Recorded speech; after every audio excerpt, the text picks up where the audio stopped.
Let's talk about the wall. You know the one. You're with an amazing woman.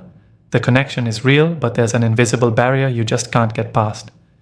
You want to know her, really know her, but she keeps the most important parts of herself locked away.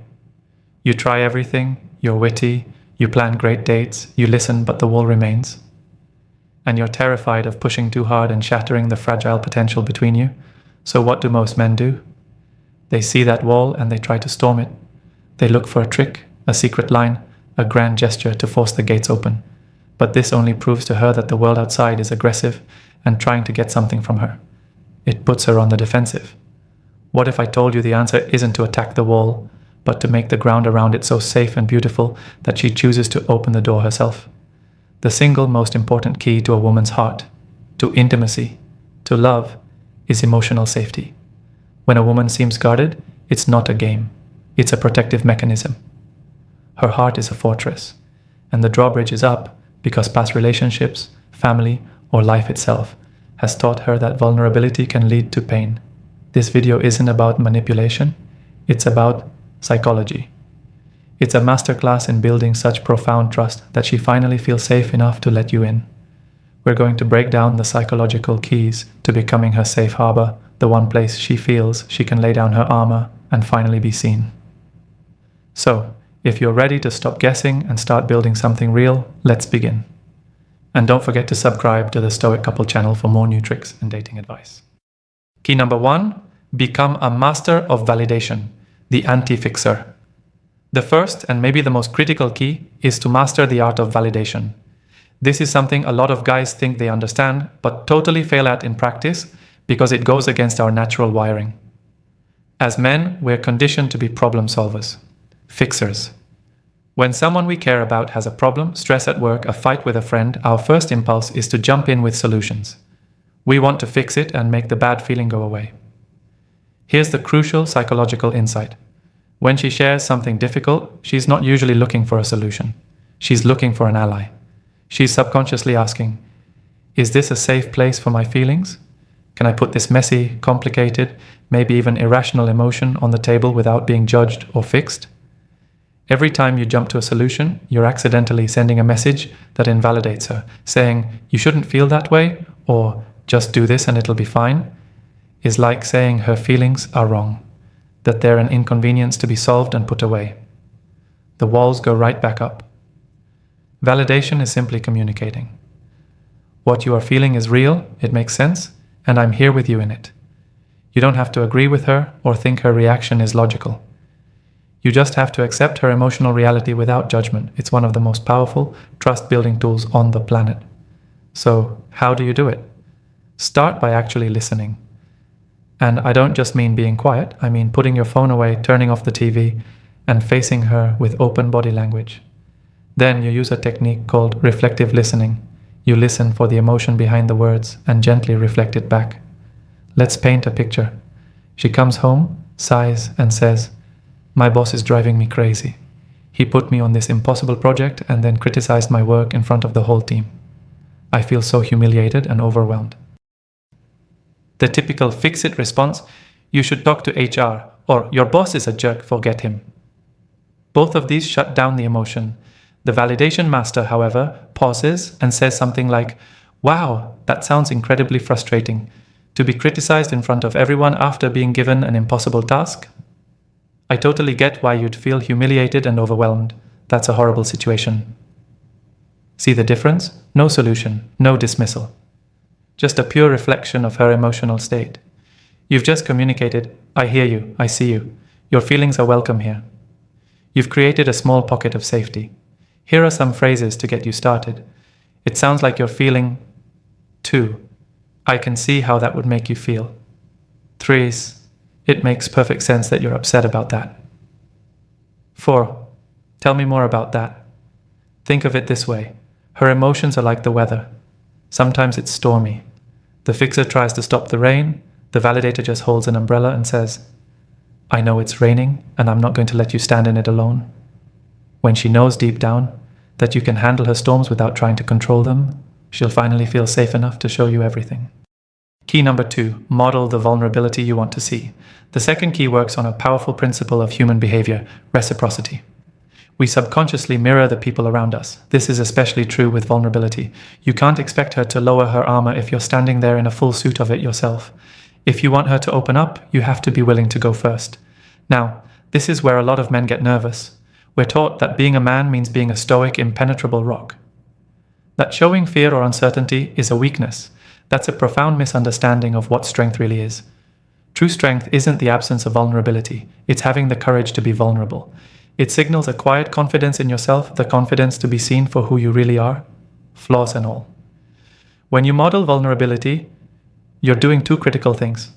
First, you're showing that you trust her.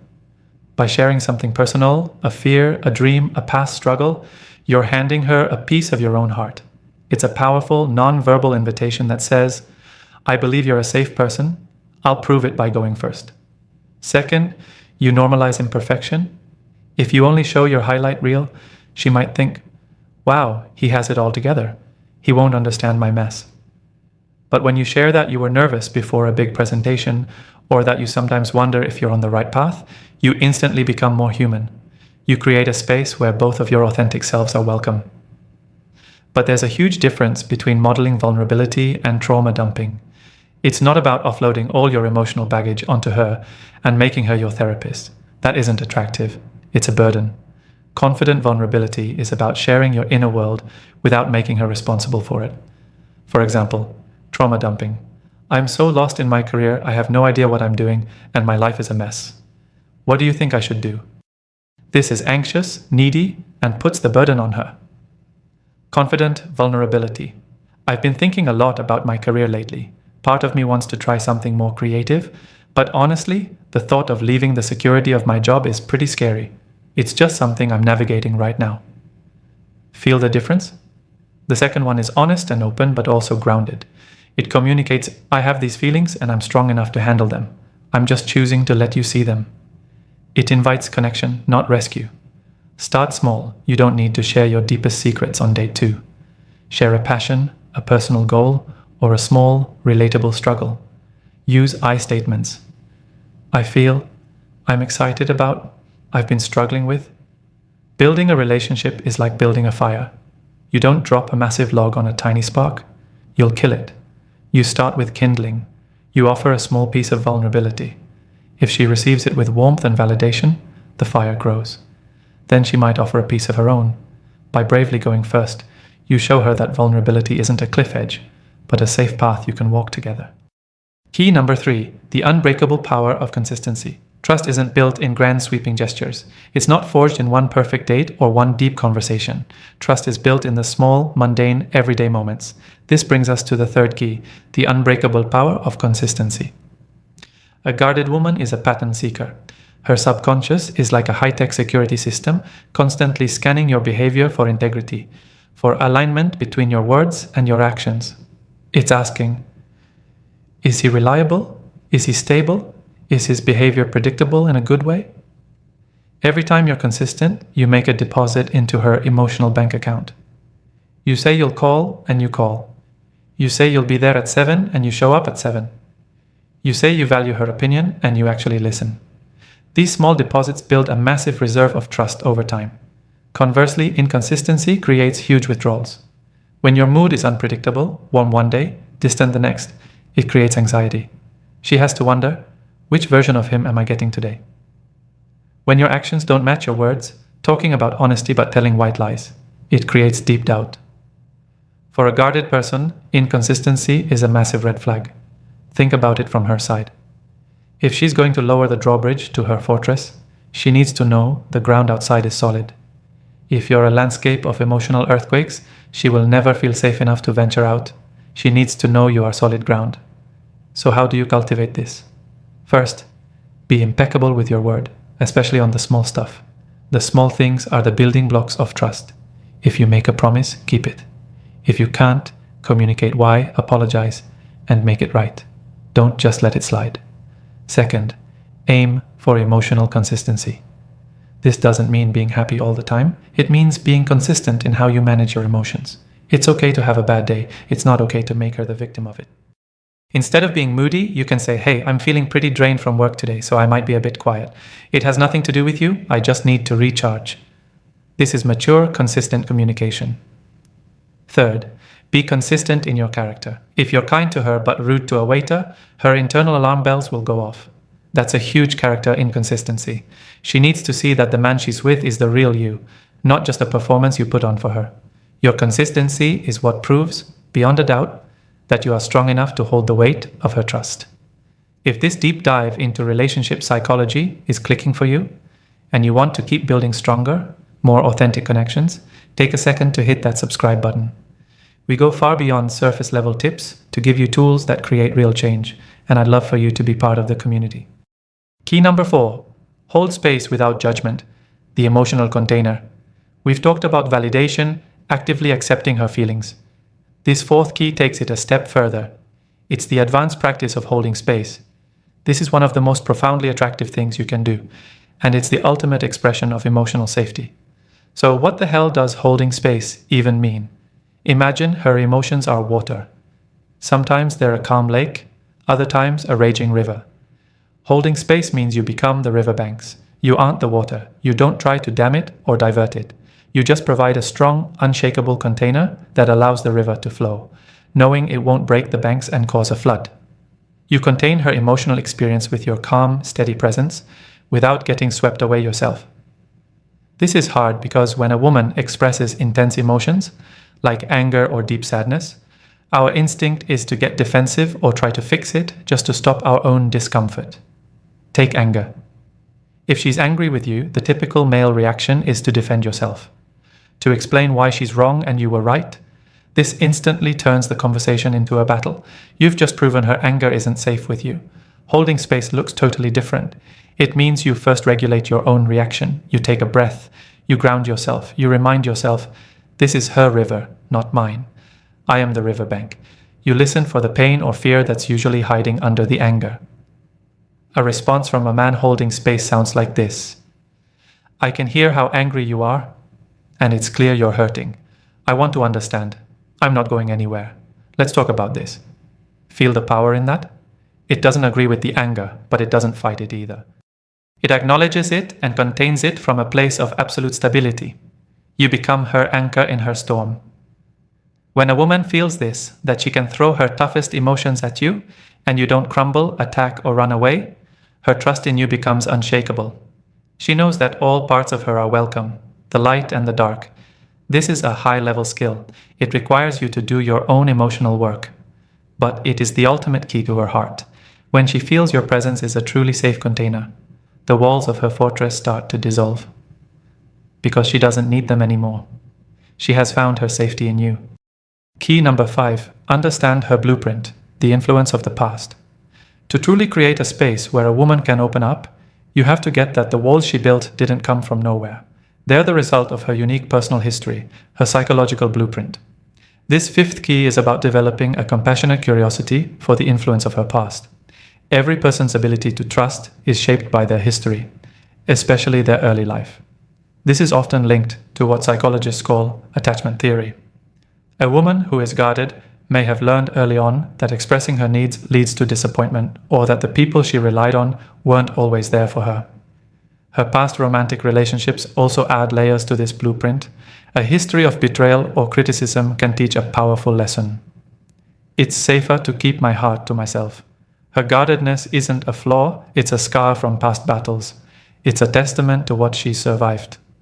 Understanding this isn't about becoming a detective to psychoanalyze her. It is absolutely not your job to be her therapist or fix her past. Your role is to be a patient, understanding partner. This mindset changes everything. It cultivates patience. When you realize her caution is a learned survival strategy, you stop taking it personally.